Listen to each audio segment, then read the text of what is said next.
Well, we're starting to get a better idea of what school might look like in the fall following coronavirus closures. New guidance is expected to be released today from our state superintendent of schools, but some Valley schools already have a plan in the works. Team 12's Jen Wahl joins us live. Jen, what are some districts already proposing?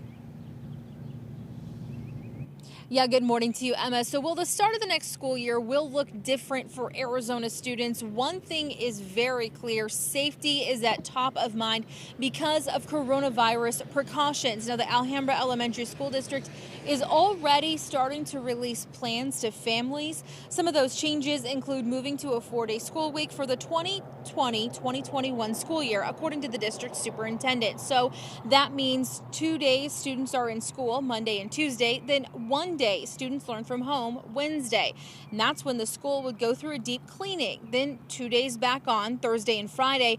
And then the school is deep cleaned again over the weekend. Now, the district says they've also created a task force to help ensure a safe transition back to class. Then the Cartwright School District is also presenting several different 4-day school week options.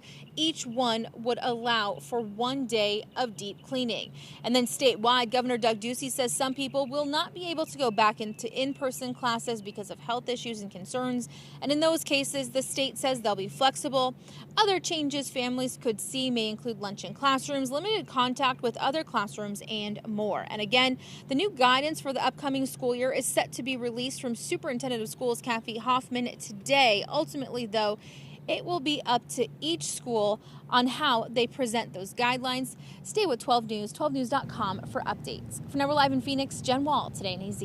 Yeah, it'll be interesting to see how each school district interprets those guidelines. Thanks, Jen. With new information coming out almost by the minute here, we know it can be tough to keep up, but we've got your back. You can find the latest details about the coronavirus and how it's affecting Arizona. Just download the 12 News app.